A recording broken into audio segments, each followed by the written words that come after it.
Good morning, everybody. Good morning. Good morning. Good morning.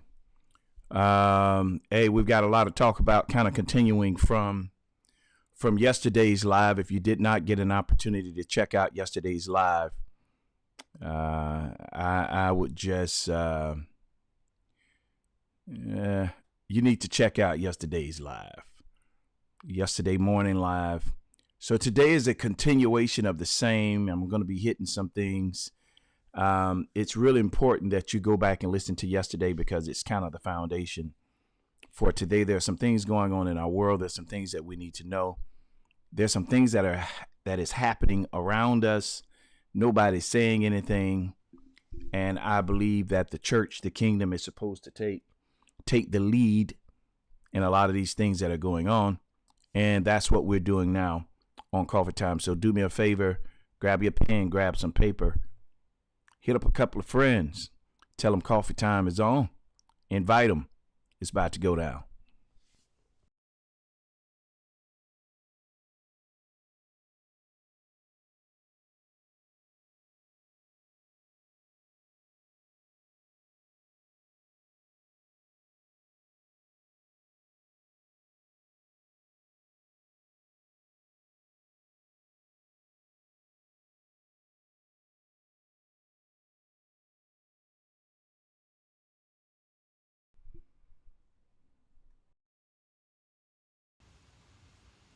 Need it in the morning, I need it at night. He always keeps it brewing, he always keeps it tight. Just a little sip, it'll get you right. Terrence Pickett always be the one that gets the coffee right.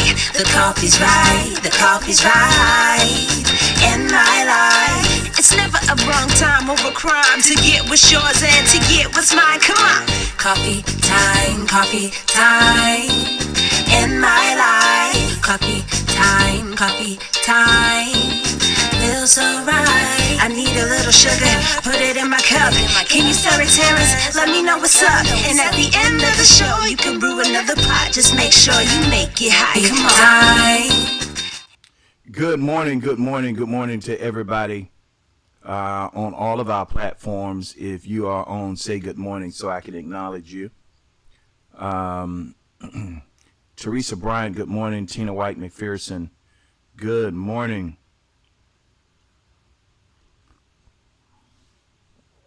Both of you, thank you so kindly for logging in through your YouTube account. I really appreciate that. If anybody else is on, well, there are plenty of people on, but let me put this right here. All right. Renika Diamond Wright, good morning. Kill Marie Forever Love Toya, good morning. Dina Cooper Ingram, good morning. Tasha Lockett, good morning. Morning,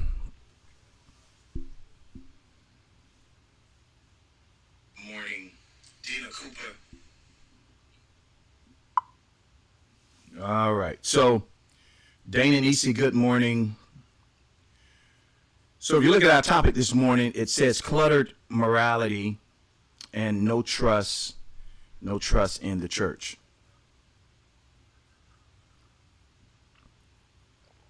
Yesterday, we talked about basically some of the things, pretty much everything that I'm doing this week. It's end time talk, end time teaching, however you want to, whatever category you want to put it in. Rosalind Clark Jones, good morning. Vanessa Robertson, good morning.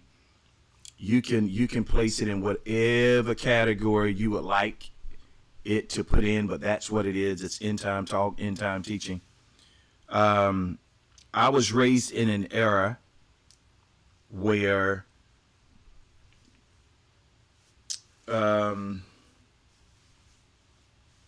we were warned of things that would happen in the end time, like the mark of the beast.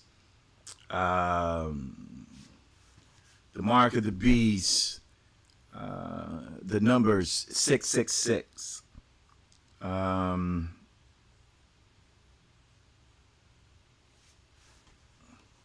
we were taught about the Antichrist. We were taught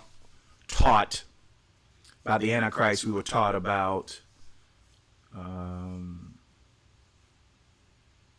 the second coming of Christ.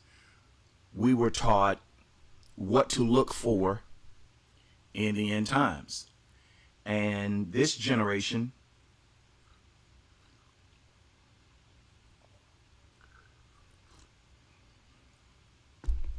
my kids who were raised in church, but the church had started to change, so a lot of the teachings I received, they didn't.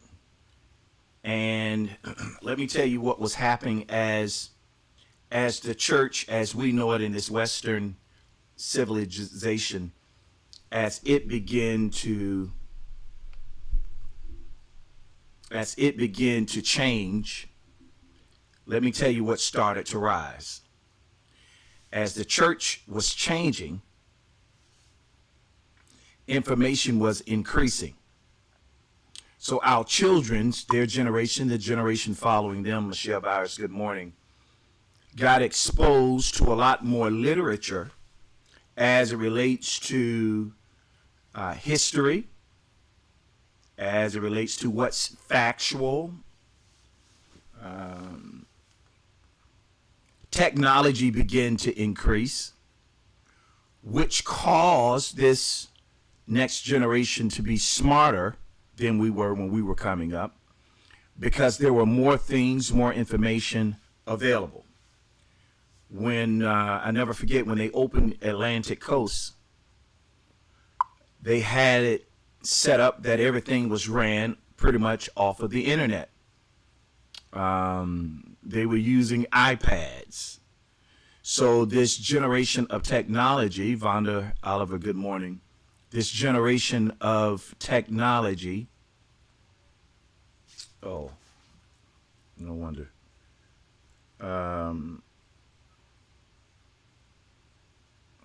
Calls the this generation of technology caused the expansion of the mind, and now these kids, their minds begin to expand and grow with technology because more was made available. Lish Davis, good morning. So what people don't understand when it comes to knowledge, knowledge is crucial on two sides.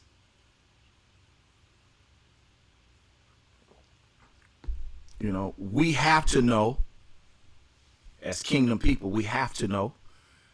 In fact, life is connected to knowing. My people perish, die. They are separated from truth because of a lack of knowledge. Duchess O'Neill, good morning. Because of a lack of knowledge. So we know that ignorance leads to death, separation, and knowledge leads to life. It's connected to life. My people perish for a lack of knowledge. So with knowledge, we grow instead of perishing. All right. The problem with knowledge, though, knowledge in itself, if it's not applied correctly, knowledge can become just as dangerous to us as ignorance. You say, well, how, Pickett? Well, it's good to be in the know, but knowing also has the ability to hinder. Knowing has the ability to hinder your faith. Because why believe in anything if you have all of the answers? So there are a lot of people there in war with ignorance, and some people are in war with what they know. This generation is in war with what they know. It is hard for them to see God through the lens or lenses of experiences from their parents' and grandparents' generation. Now, we didn't have technology when we were growing up. We didn't have video games start coming out, the little ping pong black and white game. You know, you're not going to spend too much time on that. Then when the Atari came out, the 2600, the 7600, 7800, and as we begin to grow, technology began to evolve, but we went outside and played. And believe it or not, us being outside kept us in harmony with the earth, kept us centered. And I'm just showing you how technology plays with the mind, and then that mind becomes the battleground for the enemy's control. Make sure you go back and listen to yesterday's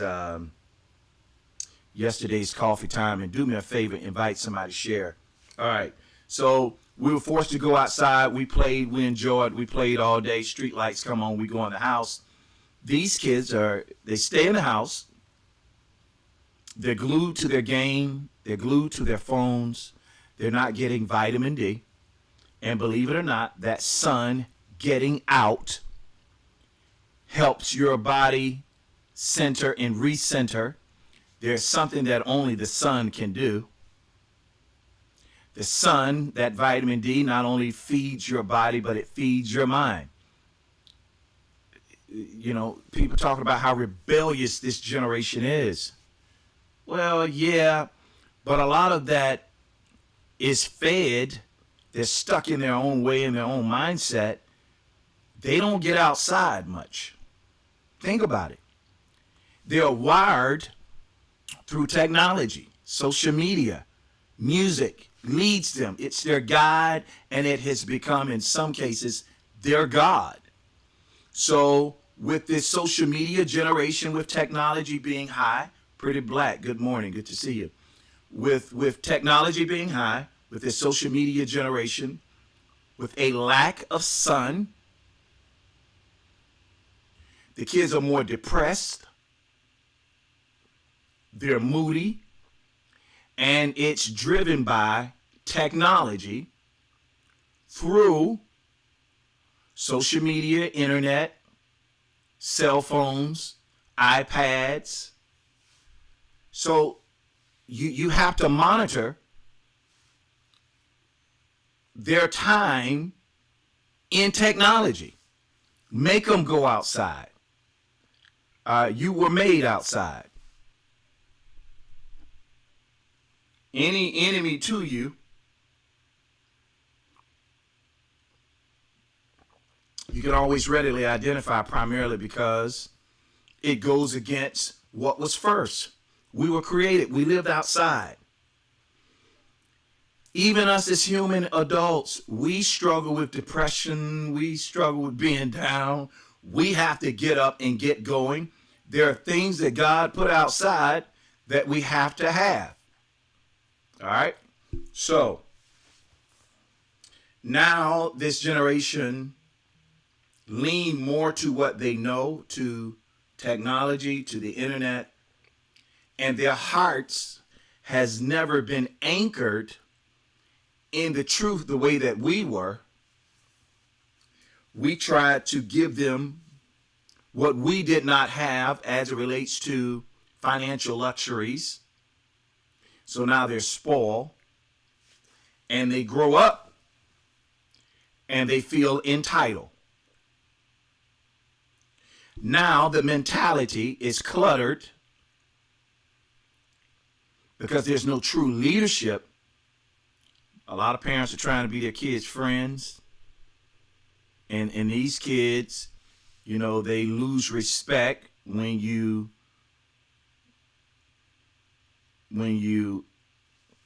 enforce order. So there's a lot that we are at war with now than it was when we were kids being raised by our parents. Now, keep in mind, One of the things, Millicent, West, Jordan, Renee, good to see you this morning. One of the things, keep in mind, who your kids are is who they will become as an adult. Now, generation right up under me, let's say these 20s and 30s, the men are soft.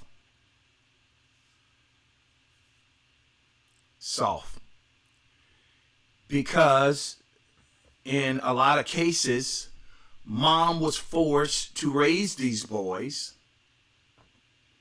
and she did the best she could.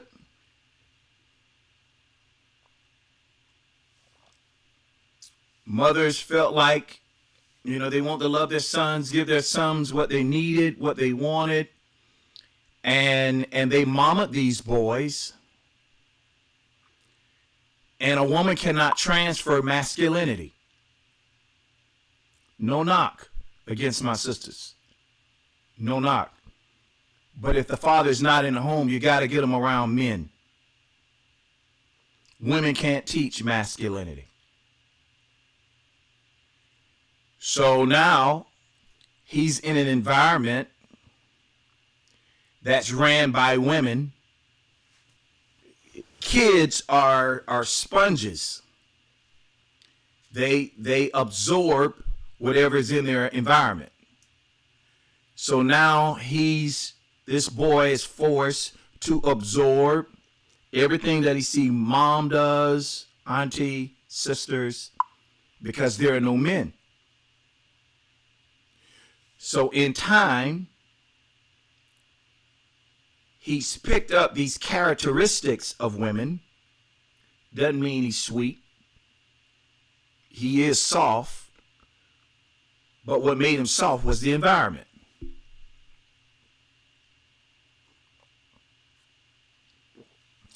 Men would not allow little boys to whine and cry and complain. And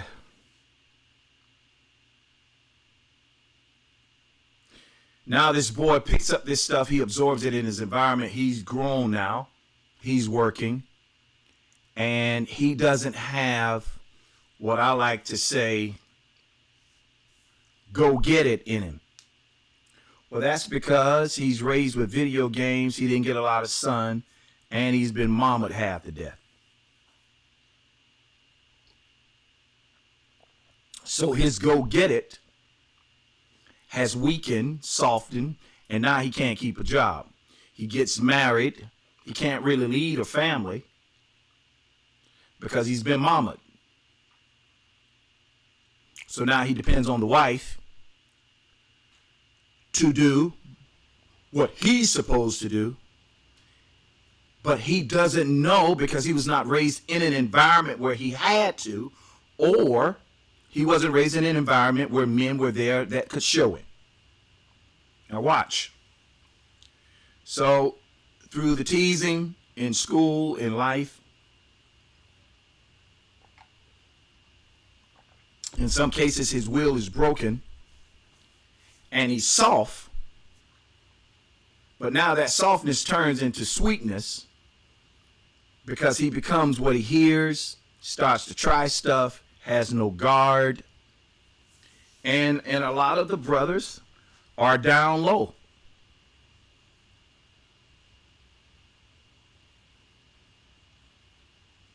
They have gifts.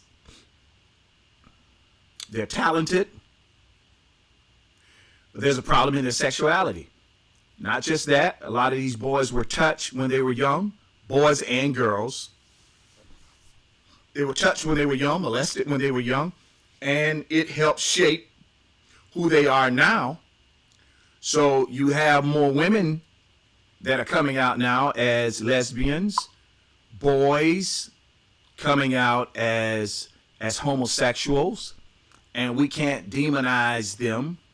But watch.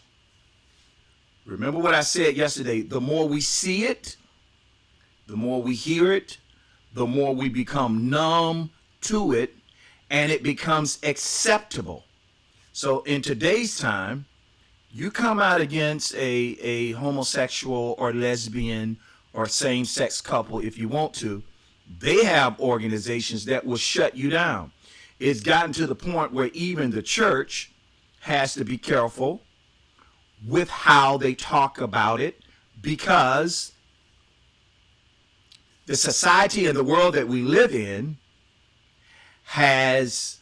they have things in place to protect them and shut you down. And it's, for me, and let me be clear, for me, you know, I really believe with all my heart, I believe in the union of marriage between a man and a woman.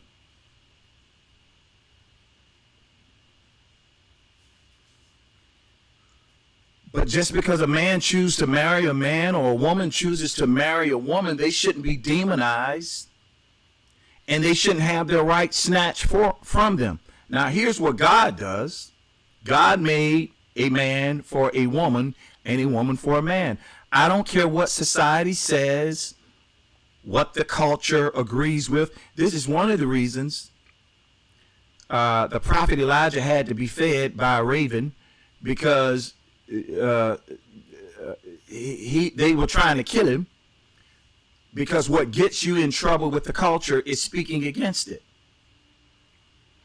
Doesn't mean I hate homosexuals or lesbians, because I believe in the sanctity of marriage between a man and a woman.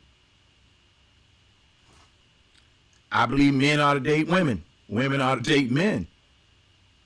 But if I see a man and a man or a woman and a woman, I'm not grossed out, and there's no judgment.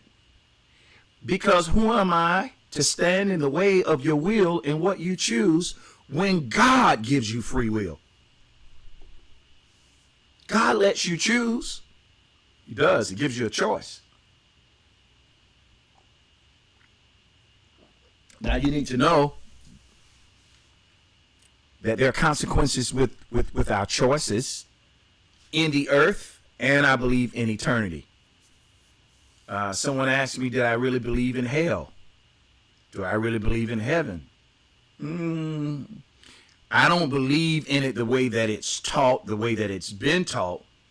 But yes, I do believe in heaven and hell. And I don't care how and what you think about it. On this side, there's reward when we do good. There are consequences that we have to pay for when we're bad. So why do you think that's going to change in eternity?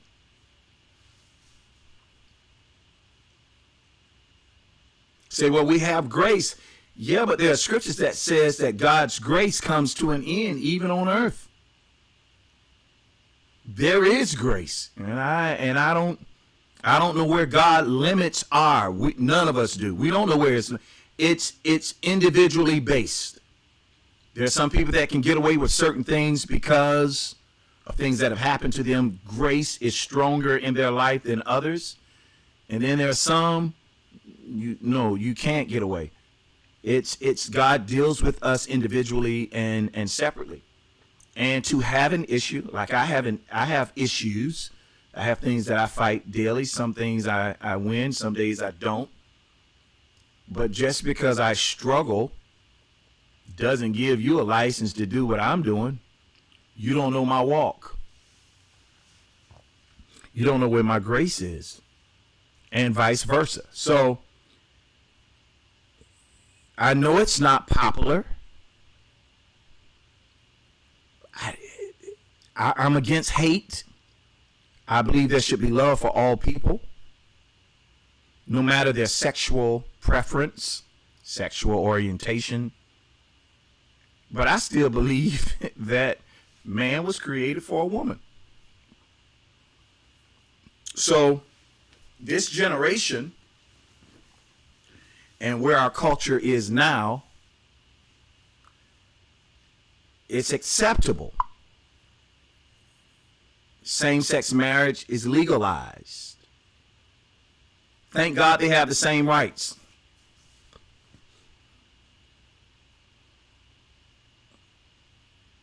but I still believe it's unbiblical. So now we have a generation of soft men. They're not hard. They're lazy, spineless, don't understand responsibility. They lean on the woman to be what they should be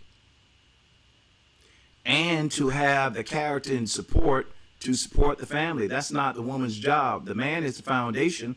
Everything that is built in the family is built off the man. It's not built off the woman. The woman is a support. She's not the foundation. And that's only if you believe in the Bible. You don't believe in the Bible, then you believe whatever you want to believe. It's on you. I promise I won't get mad because you don't believe the way that I do. What I do works for me. But I believe in the Bible. God created that man first, and the reason he created the man first is he built everything off that man. That man is the foundation. If the man is the foundation, then the husband and the wife don't walk side by side. No. She walks on him. He is her support. If we walk side by side, that is a sign of equality. I don't believe that the man and the woman is equal. I don't believe it's equality in responsibilities. I don't believe it's equality as it relates to responsibility. I'm not saying equality as it relates to your rights as a human. There are some things a man is supposed to carry by himself. He is supposed to be of aid and support to that woman. The man is supposed to make it easy for the woman. They're not equal. A man has broad shoulders for a reason. He's bigger than a woman for a reason. He is built to carry more. So if the man is built to carry more, why are there so many women trying to be the man? Because here's the kicker. If the enemy can cause our genders to switch, we will raise a confused child. So you got mama going to work, and the man, he won't work. You have too many women taking care of the households.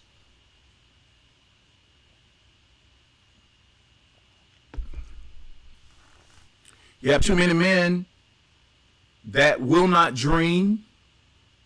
They don't have conquer in them. They don't have drive in them. You know, this just enough mentality confuses the kids. So a man cannot impart in his sons what he don't have. If he's soft, that son gonna be softer. So I don't believe the man and the woman is equal. That is not to degrade or be condescending to the woman. But when you go back and you look at how things were in Genesis, God made that man first. Listen, two very important things God did before that woman got here. God was creating the earth and he stopped. He stopped creating everything because he said he didn't have a man to manage what he was creating. So God is very adamant about management. Whatever you manage will grow. He stopped creating the earth because he didn't have a manager. So he created man, then he finished the earth so the man could till the ground. So everything was in place and in order and well managed and maintained before the woman got here. So how is the woman supposed to manage and maintain? She wasn't even here when it started. If you want to know how something worked, you have to go back to its origin. She wasn't here. Now, that's not to say she's weak. That's not to keep her down. That's not what the culture has done, what society has done. and excluded her from society. She has a very important role.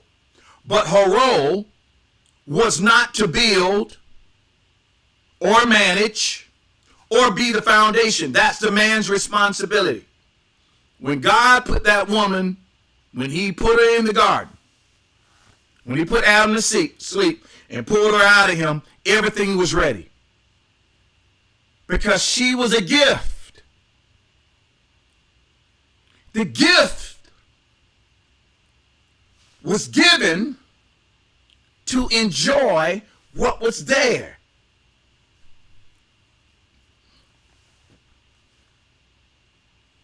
She was a second set of eyes. Hey, Adam, you missed the tree. Adam. When Adam is naming everything and she was given to Adam as a gift to him to help make what he was doing better. The woman is the better part of man. This is why her instincts are so sharp. I was telling a friend of mine, hey man, certain things you shouldn't say. Don't say it around the women in my family, brother. He said some things. I'm like, hey, we were at a wedding, and he said something. I'm like, don't say that. My sister's right here. My niece is behind me. All these women, don't say that. He said, well, I said it low enough because I wanted you to hear. No, don't say it at all. They can hear you think. A woman has special gifts in her to make anything better. That's the gift that she is to humanity. She makes the man better. She makes the earth better. A man is gifted to build. Watch. So a man can build a house. I can build a house. Yeah, I roll my eye. Y'all marry these men that don't know a nail from a hammer. His nails look better than yours. There's no masculinity there. But a man can build a house, but only a woman can make it a home. People come in my house, and the first thing my sisters, my daughter, and the women in my life, you need to do this, and you need to put this over here. Oh, man. Okay. I don't need all that. I really don't. Give me a chair, a TV, a little coffee table. I'm good. We don't think, but when it comes to the structure of that building, wait a minute, let me see. Hey, I think the foundation is cracked. We can feel it. We know it. Now, we may not be able to fix it, but we know it. Now, watch. What does that have to do with the topic? It has everything to do with the topic. Our topic this morning is cluttered morality and no trust in the church. So now these weak men, these mama boys, they don't have the backbone to lead the family. Watch. Paul say because you don't have a backbone to lead your own family, you have no business leading the church. So now the trust that people used to have in the church, do y'all know that the church, it used to be the safe haven? It used to be the building block in the community. Just not many years ago, maybe 20, a little more maybe, people, when alcoholics would put their liquor down when they passed the church, they put the top on it. There was a reverence for the church and what it symbolized in the earth. They take their hats off. They wouldn't smoke passing the church. They turn their music down passing the church. Here's what happened. Some of these weak men, and when I say weak, weak in their flesh and weak in their character, we placed them because they were gifted in leadership roles in the church, and we've demasculated the man. Now, you'd be pressed to see a hard man in leadership. And I'm not bashing, but look at your music departments.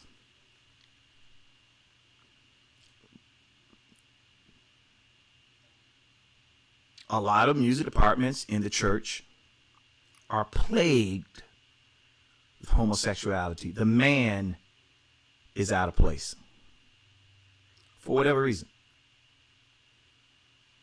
So when you have a man, same-sex homosexuality, lesbianism is mental, it's psychological. Well, when you have a person present but not in place, or a person in place but not present mentally, they cannot transfer what they're supposed to have. So men can't transfer manhood if they ain't fully men. And the Bible speaks about what would happen in the last days. One of the things the Bible says is in the last days that men would forbid to marry. Why they don't want to get married? Because there's a misunderstanding of gender. Now you have women who fight marriage as well. And you can use pain, you can use I've been hurt, we can use whatever excuse we want. The Bible is right. And it said that they would forbade to marry. Why? Because it's the enemy's job to corrupt humanity, to disturb, to twist, to manipulate, to pervert humanity. It's the enemy's job to break us up, so there's no unity in the earth. And when the sheep are scattered, when people have been scattered, that's when the Antichrist will come. The Antichrist is going to deceive many because we will not be connected. So now, and I used to do this years ago. I don't do it anymore. I even apologize to people for who I was, but that's the environment that I was raised in. We didn't play when it came to you being a man. We didn't play with that. But I used to bash homosexuals and lesbians because I had a strong disdain. And I understand, someone told me, you must have had an experience. No, I didn't have an experience. My environment, the men that I was around, they didn't play that. They were real strong with men being men. So I'm not justifying anything, but men don't try me. And if I find out they were trying me, we'll deal with it. I wasn't molested or raped by a man or touched. Never.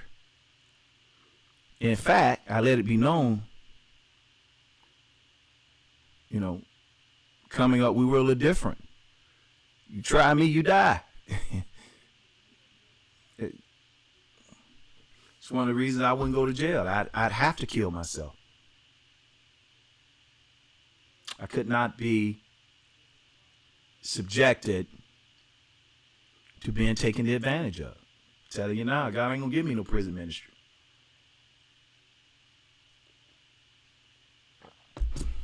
I like women's.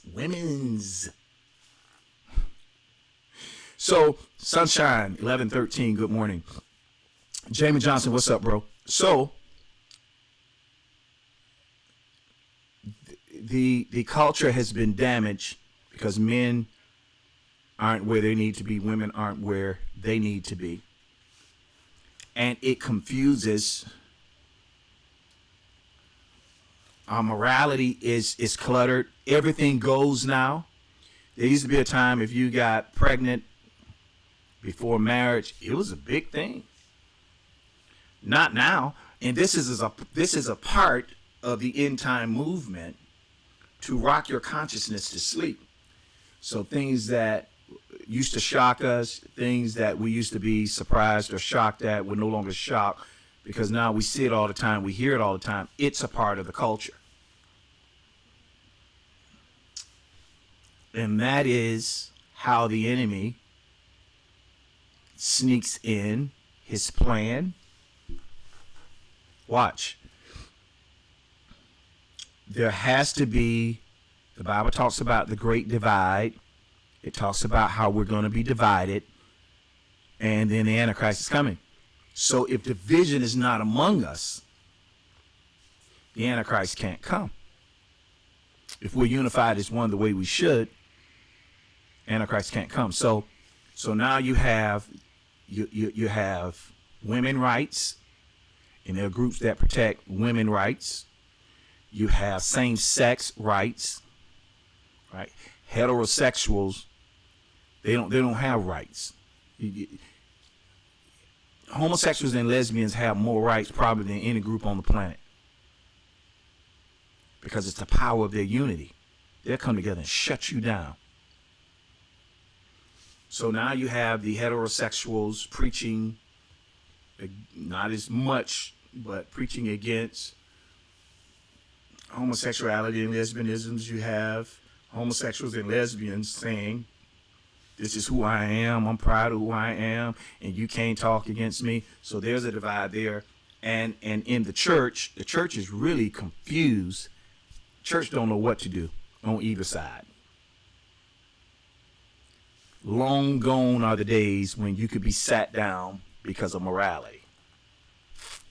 And the first thing that the homosexual or lesbian is going to run to, well, sexuality ain't the only sin. Well, the only reason you're saying that because of your sin. We're well aware that it's not the only sin. But if you read the book of Exodus, God has a lot to say about homosexuality, lesbianism, and beastlistic and people sleeping with animals. It's a wicked thing in the sight of God. But if we're going to water down and pollute your consciousness so you're no longer convicted, we have to keep it before you.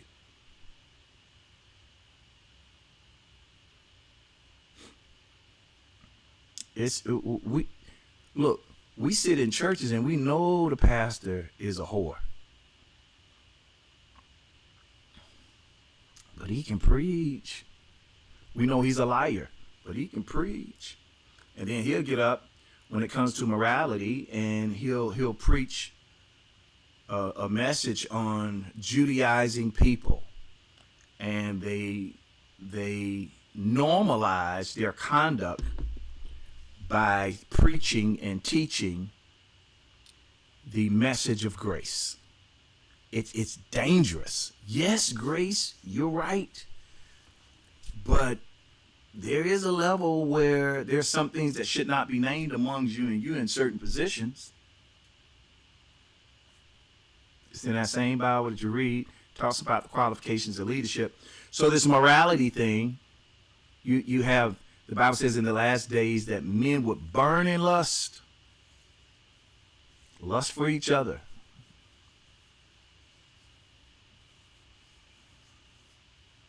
So how do you manage all this stuff?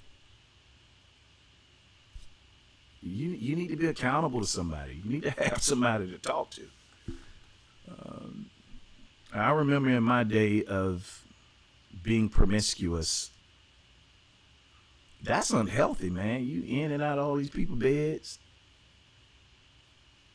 picking up their energy, their spirits. Now it's in your mind. So you have to build a gate that's stronger, and that gate is the gate of accountability.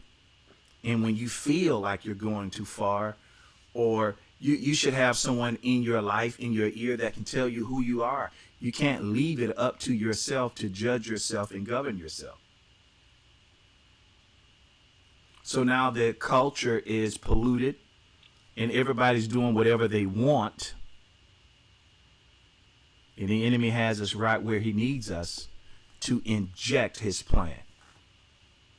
Well, even with the injection of his plan, God's will is still going to come to pass. And I want to say this. Thank God he doesn't judge us according to our sin. He judges us according to his grace and his mercy. But he does deal with you about who you are and who you're going to become. And if you don't listen to him, one scripture says, the day you hear my voice, harden not your heart. So he associates disobedience with the hardening of the heart. So the more you disobey, the harder the heart gets. And it gets so hard until now you call wrong right and right wrong. And there's going to be accountability for that. So this is one of the reasons why we have to have somebody challenging us somewhere. I've been talking to some pastors and some preachers about some concerns that I have with me. And I don't talk to everybody. I trust them. First of all, if you're going to be my pastor, you got to be true to your wife. You got to be true to your family. I don't want to, I'm not counseling with no whorish pastor. And to each his own. You do what you want. I ain't doing it because I can do that. I don't need you. I know how to do that. I do.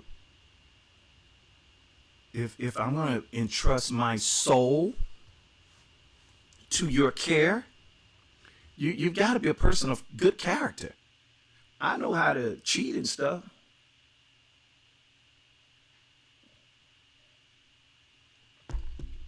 I was born with that. That comes natural. I was born in sin, shaping in iniquity. But if I'm going to be looking up to somebody, there's a level of holiness, and trust I've got to have in them. And it goes beyond the gift. That's one of the things that, boy, when I say I've been working on my morality, my temperament, my sensitivity, like never before.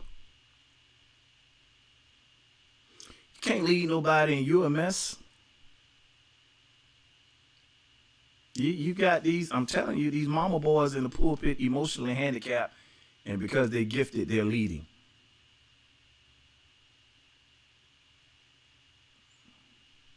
No, thank you.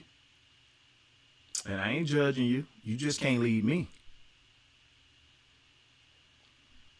Sleeping with the members.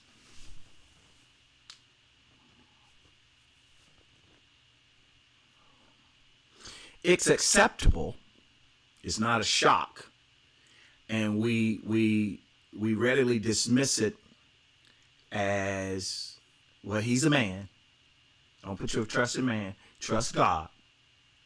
Every man that God used had a problem. You right. But I don't want your mess on me. I'm fighting enough. I got enough over here. I don't need drawer. Because when you understand the principle of leadership, what's on that head goes to that body. If the pastor's a hoe, I didn't say whore. If the pastor's a hoe, you're going to have all kind of whorish members. I want to be around healthy families. I want to be around men who love God and they not down low. I want to be around men who take care of their wives, take care of their kids, and who believes in the strength of family. That's what I want. I don't want to be around men who are bragging about how many women they done smashed on their wife. I don't want it around me, because whatever your environment is, you will absorb and become. The Bible talks about a remnant. It was a small group of people in the Bible that he led, so they didn't become the culture. You know, the Bible talks about in the last days that men would become truth breakers. They won't keep their word, just lie. Like, you got so many lying men. These men lie. They lie. They envious and jealous. How you jealous of your wife? How you jealous of your girlfriend? How you don't want to see them do more? You know why you don't want to see her do more? You don't want her to do more because you ain't doing nothing. So her trying to better herself, improve herself, lose weight, start her own business. She got dreams. You think she's after somebody else. No, Negro. She's just not comfortable with where she is, and she's trying to get better, and you're trying to use reverse psychology and throw it off on another guy. But the reality is you're insecure. You don't know who you don't know who you are. You're a mama boy. You're a wuss. You're a jellyfish. You're spineless. So now you want to hinder her because you're not man enough to own where you are, do something about it, and change your situation. Your kids are starving. The house has needs. And because you're insecure in you, now you want to question her every action. Bruh, if she's with you, she's with you. And what happened is these women get fed up with sorry men. You don't touch her, you don't compliment her, you don't help her. So she's carrying the load and she is dying under pressure because the foundation is off. Can't build on a cracked foundation. If you're in a relationship with a man,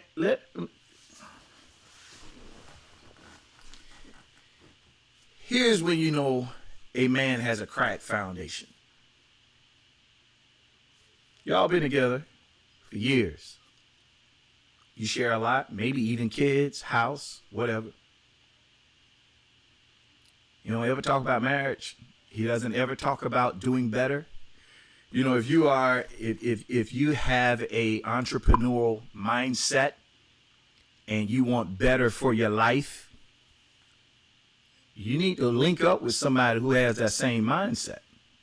It's not necessarily what you have now, it's what you have the ability to build.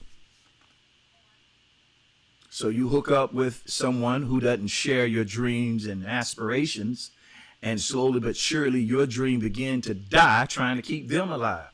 You better get away from that. That's a toxic relationship. Relationally, you need to be connected with someone who can promote and build the king and the queen in you.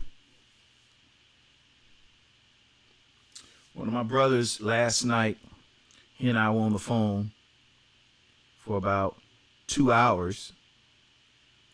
And he asked very plainly, Pickett, why aren't you married? Why aren't you married?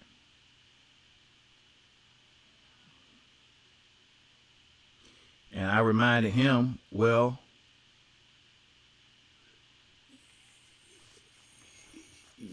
marriage ain't it ain't shopping for a shoe. There's compatibility that you need. I'm not hooking up with no lazy woman. I'm not hooking up with a woman who doesn't want to be led. I said led. Anything with two heads is a freak. And then I want a life partner. Let's build together. I'm going to defend you. I'm going to protect you. I'm going to provide you with all the security you need. But I don't want to fight you. I don't want to fight over who's driving. I want us to complement each other. I want to be able to trust you to the point where I can submit as a man to you when you're right. And I know that you're speaking to the king in me and not trying to tear me down because of some past relationship you in. I want to be able to trust you to the point that I know without beyond a shadow of a doubt, you have my best interests at heart. I want to be able to die for my bride. If I don't trust her to the point to die for her, I don't need to be with her. So finding this level of compatibility, this trust, is challenging. It's challenging for women and it's challenging for men. It's more challenging for women than it is for men because women are the majority. But it is challenging for men too, because even if that trust is there, I'm visually stimulated. You need to look like something. Come on. Come on. Come on, man. Don't play with it. Don't tell me I'm in love with your mind and your heart. That might be you. I'm in love with your mind and your heart. And then when I look at your body, I need to be happy.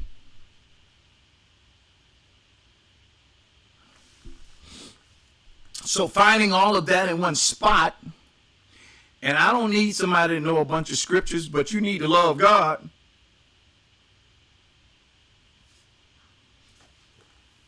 You ain't got to worry about the scriptures. I got you covered, boo. But you need to love God. You need to have some kind of respect for God. You need to have some morals. I want to build with someone that I can trust. I don't trust lazy people. I trust you with my life. If I'm on life support, I need you to know my heart to the point where you will know what decision to make.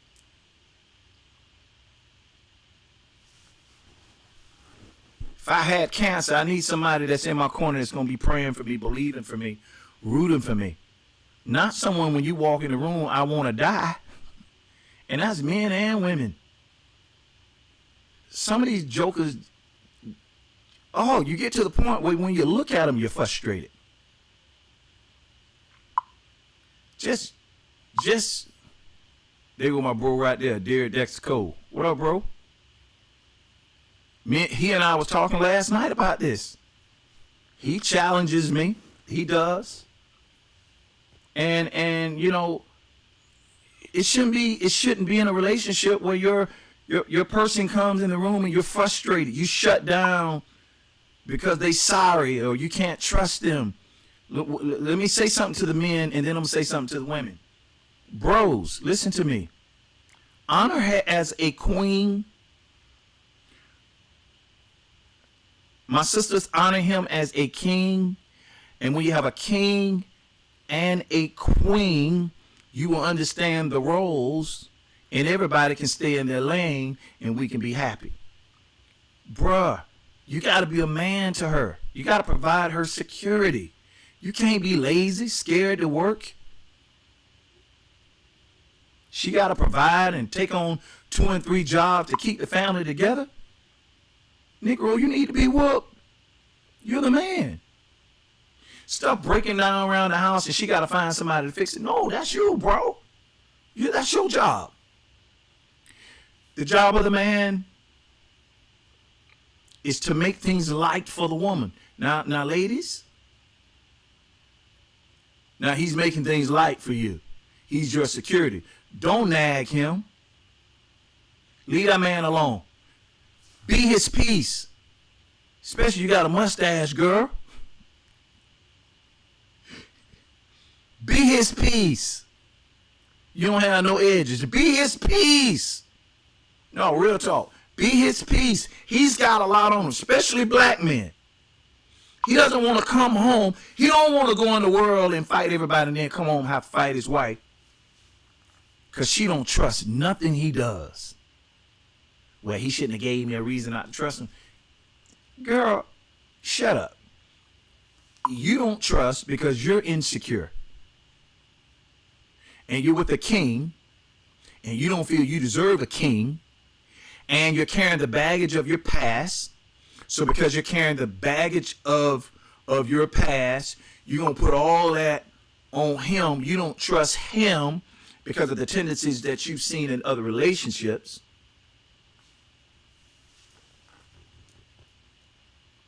Gotta compliment each other, build each other.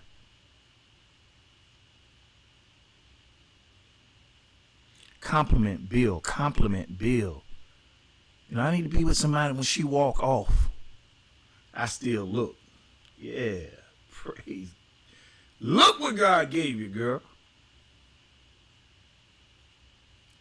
Don't let your body go. You all fine when you met him. And I understand, like, women, your body changed with time, body changed with kids. But you've got to be conscious that men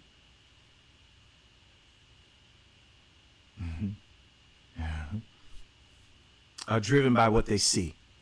Now, bros, you got to be conscious that women are driven intellectually. Be able to complete a sentence, sir. Fix your broken grammar. The English language shouldn't be your enemy, bro. Come on, man.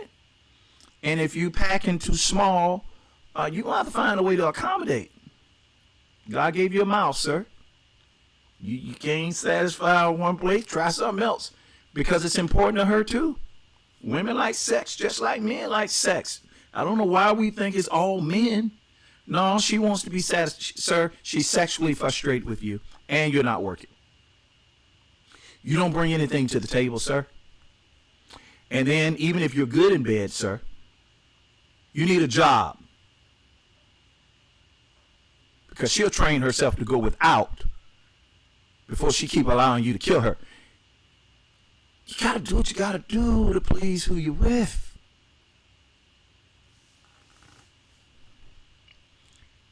You know, ladies, stop putting all that glue in your hair. It's popping your edges. Listen, ladies, some of your eyes are bald-eyed. You're bald-headed on your eyes because you don't put all that glue trying to stick them long. Your lashes so long it's picking up your glasses. Stop. You don't need all that.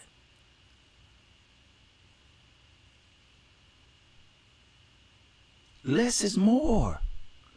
Your eyebrows are from your eyes to your forehead. I know they thick now, but they shouldn't be that thick. Your eyebrows should not look like tire tracks. You're doing too much. And I get it. I get it. You don't like the fact that you don't have a butt, and you won't meat in your seat. So you gonna go have surgery. Okay, if you're gonna do it, okay, if that's what you want, all right. Mm-hmm. Go ahead, your surgery. But when they add it to your rear end, make sure they put some in your thighs and your knees. You can't have ant legs in a beanbag body. Mm-mm. No. No. If you're going to get junk in your trunk, put some junk in your thighs and your knees.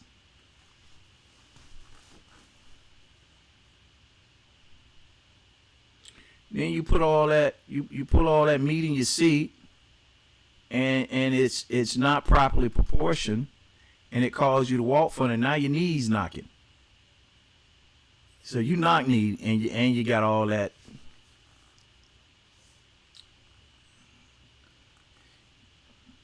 Cushion in your cushion. So we've got to remain attractive to each other, mentally and physically. You can't let your body go, oh, I got a man, or I got a woman. Bruh, you need to get in the gym. You're fat, bruh. You was all fit when you met her. Think you got her now. I want y'all to know somebody's looking at what you got. And there's somebody out there to do what they want. You got to satisfy each other. Brother, if your Jolly Rancher is of short and small stature, be creative. Read the Book of Solomon. Song of Solomon. Listen, the Song of Solomon. It'll help you out, bro. That woman got to be satisfied. Hey, sister girl. Hey, sister girl, listen to me.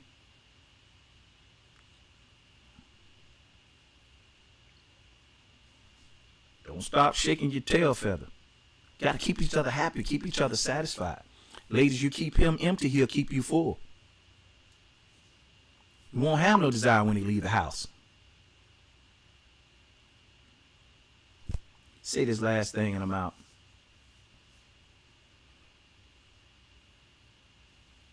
You need to know, these conversations you got to have in dating stage. You need to know the sexual appetite of the one that you're with. There's nothing more frustrated than being married to someone you in love with sex and they don't like it. Child, ooh. I take you back on to your mama.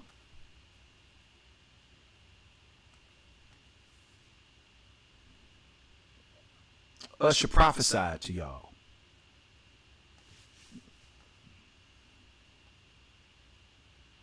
Usher said, I want a lady in the streets. All right, I'm going to leave that alone. But you need to know. You need to know what they like. You need to know.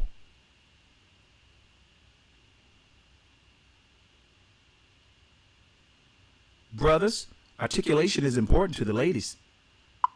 They're intellectually stimulated. Men are visually stimulated. Women are intellectually stimulated. Women want to know you care. Don't be so hungry and greedy for her body that you bypass her mind. The way to her body is through her mind. Ladies, don't be so cocky and arrogant that you don't think you have to dress yourself up. That man come home and you look like a bag of potatoes, house coat and flannel pajamas. Girl, put on something sleek and sexy and lingerie and stop wearing, throw them big panties away. Throw them away. Well, I wear them when I'm on my cycle. Okay, after your cycle, throw them away. I'm trying to help y'all. All right, that's coffee time. Y'all been pulling it out of me. It's second morning. I've been on more than an hour. Put some cologne on. Smell good. Smell like something. Dress nice. Put your dress game on.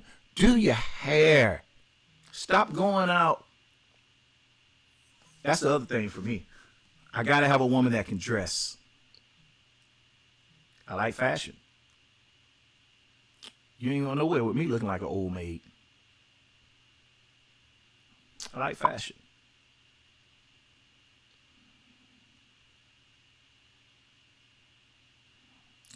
I like authenticity. Less is more. I can deal with your tattoos. I can deal with that. I can deal with who you are as long as you know how to tone it. Let me help you be great. Let's be great together.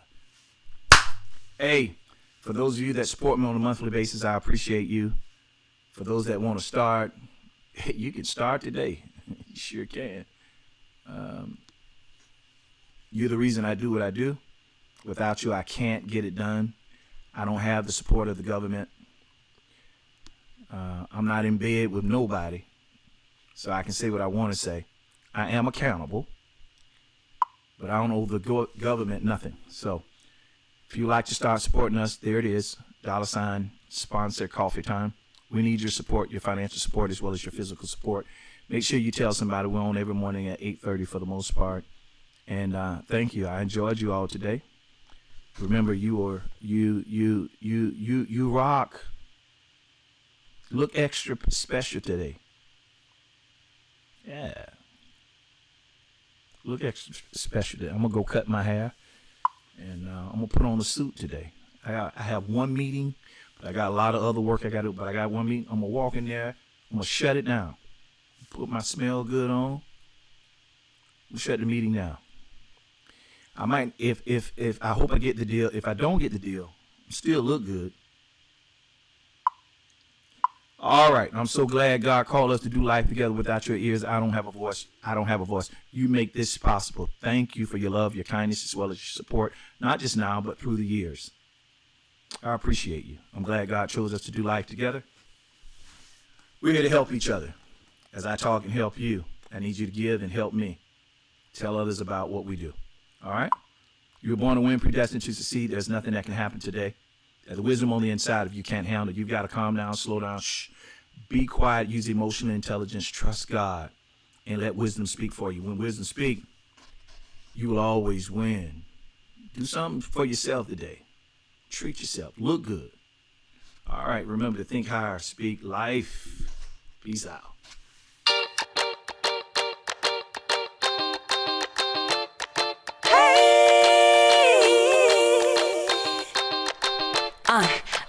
Coffee time, coffee time. Yeah, this ain't your average cup of joe.